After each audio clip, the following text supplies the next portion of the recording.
की बड़ी है और लव जिहाद के मामले लगातार उत्तराखंड में बढ़ रहे हैं। देखिए, जो डेमोग्राफी चेंज हुई है और जो भी इस प्रकार के असंदिग्ध लोग और जो कहीं न कहीं किसी प्रकार से संदेह पैदा करते हैं, उनके लिए यहाँ पर वेरिफिकेशन ड्राइव तेज़ी से चलाई जा रही है। एक बार चलाई गई थी, फिर से दोबारा चलाई जा रही है और सारे वेरिफिकेशन किए जा रहे हैं। कोई भी अगर संदिग्ध पाया जाता है, संदेह जिसके ऊपर होता है, तो उसकी पूरी जांच होगी और जांच में कहीं भी पाए जाने पर सख्त कार्रवाई भी होगी। इसी प्रकार से जो लव जिहाद के जो मामले आए हैं, उस पर भी हमने सख्ती से जो है उसकी जांच, सख्ती से उस पर कार्रवाई इसके लिए पहले ही कहा है और आज इस पर हम एक बड़ी बैठक भी डीजीपी पुलिस उनके सबके साथ करने वाले हैं। सर, वीडियो गेम्स के जरिए ये बड़ा रैकेट चलाया जा रहा है, जैसे कोरोना में या नोवो में आया था पबजी और फ्री फायर, तो पुलिस प्रशासन को क्योंकि गेम्स के थ्रू बड़ा एक रैकेट चलाया जा रहा है। देखिए, निश्चित रूप से इसके अंदर बहुत बड़ा कोई न कोई मैं कहूँ कि एक साजिश है या बहुत सोची समझी रणनीति है जिसके तहत ये हुआ है। लेकिन उत्तराखंड में अब सभी लोग इसमें जागरूक भी हुए हैं और सरकार भी इस पर अब सख्ती से काम करेगी और इसको बिल्कुल आगे बढ़ने नहीं दिया जाएगा। ऐसे लोगों के लिए क्या पहाड़ सॉफ्ट टारगेट हो गया है, क्योंकि जो धार्मिक नहीं, सॉफ्ट टारगेट जो लोग मानते रहे होंगे पहले जिन्होंने किया होगा, लेकिन अब ये सॉफ्ट टारगेट नहीं है।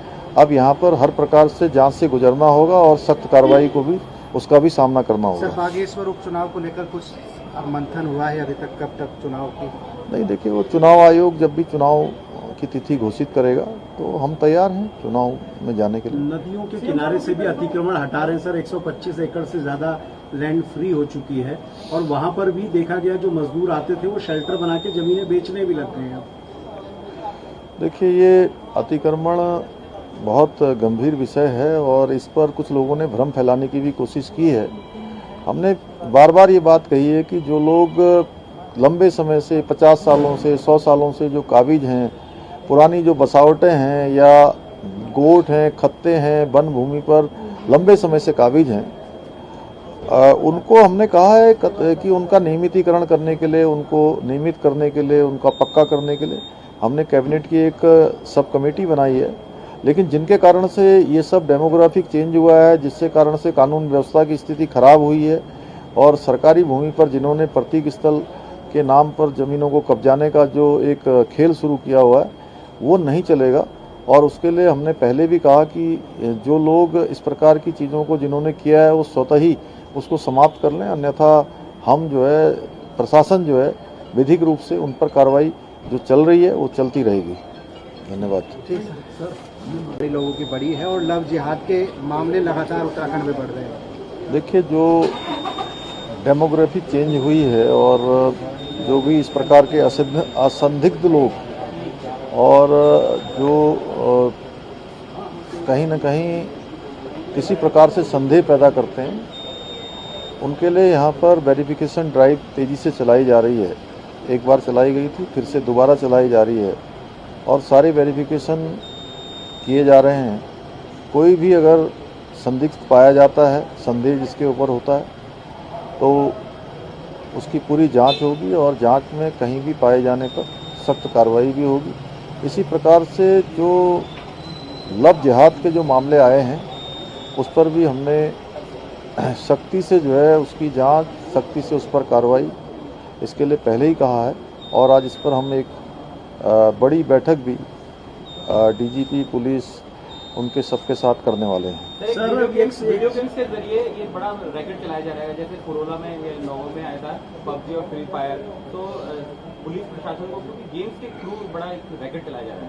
देखिए, निश्चित रूप से इसके अंदर बहुत बड़ा कोई न कोई मैं कहूँ कि एक साजिश है या बहुत सोची समझी रणनीति है जिसके तहत ये हुआ है।